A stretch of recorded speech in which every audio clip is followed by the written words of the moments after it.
ತಾವು ಹೇಳಿದಾಗೆ ತಮಗೆಲ್ಲ ತಿಳಿದಿರುವ ಹಾಗೆ ನಾಡಿನಲ್ಲಿ ಮಳೆಗಾಲ ಪ್ರಾರಂಭ ಆಗಿ ಸುಮಾರು 2 ತಿಂಗಳು ಕಳೆದರೂ ಕೂಡ ಆಗಬೇಕಾದ ಪ್ರಮಾಣದಲ್ಲಿ ಸರಿಯಾಗಿ ಮಳೆ ಆಗಿಲ್ಲ.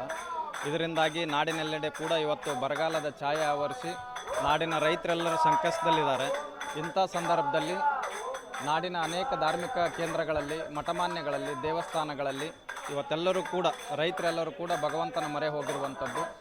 ಈ ನಾಡಿನ ಶ್ರೇಷ್ಠ ಪರಂಪರೆಗಳು ಅಂತಂದರೆ ಒಂದು ಋಷಿ ಪರಂಪರೆ, ಮತ್ತೊಂದು ಕೃಷಿ ಪರಂಪರೆ. ಈ ನಾಡನ್ನು ಸದಾಕಾಲ ಕಾಯ್ತಾ ಬಂದಿರತಕ್ಕಂಥ ಋಷಿ ಪರಂಪರೆ ಇವತ್ತು ಅಂಥ ಋಷಿ ಪರಂಪರೆಯನ್ನು ಸದಾಕಾಲ ಎತ್ತಿ ಹಿಡಿತಕ್ಕಂಥ ಕೆಲಸ ಕೃಷಿ ಪರಂಪರೆಯವರು ಮಾಡಿರುವಂಥದ್ದು.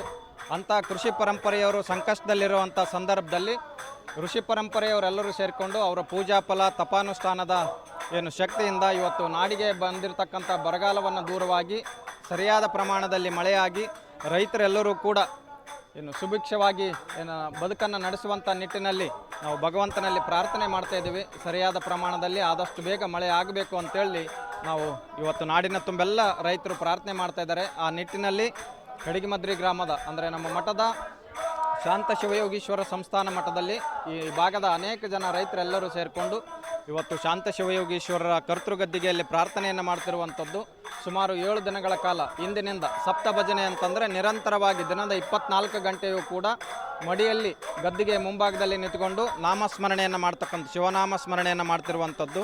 ಬಹುಶಃ ತಮಗೆಲ್ಲ ಗೊತ್ತೇ ಇದೆ, ಕಲಿಯುಗದಲ್ಲಿ ಯಾವುದಕ್ಕಾದರೂ ಒಂದು ಹೆಚ್ಚಿನ ಶಕ್ತಿ ಇದೆ ಅಂತಂದರೆ ಅದು ಶಿವನ ನಾಮಸ್ಮರಣೆಗೆ ಮಾತ್ರ. ಅದಕ್ಕಾಗಿ ಹೇಳ್ತಾರೆ ಕಲವು ನಾಮ ಸಂಕೀರ್ತನಂ ಅಂತ. ಅಂದರೆ ಕಲಿಯುಗದಲ್ಲಿ ಹೆಚ್ಚಿನ ಶಕ್ತಿ ಯಾವುದಕ್ಕಿದೆ ಅಂದರೆ ಅದು ಶಿವನಾಮ ಸ್ಮರಣೆಗಿರುವಂಥದ್ದು.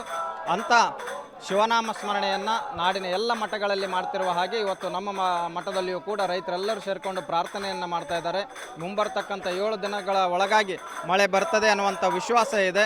ಮಳೆ ಬಂದು ನಾಡಿನ ರೈತರಿಗೆಲ್ಲರಿಗೂ ಕೂಡ ಒಂದು ಉತ್ಸಾಹ ಬರಲಿ ಅನ್ನುವಂಥ ನಿಟ್ಟಿನಲ್ಲಿ ನಾವು ಕೂಡ ಭಗವಂತನಲ್ಲಿ ಪ್ರಾರ್ಥನೆ ಮಾಡ್ತೀವಿ.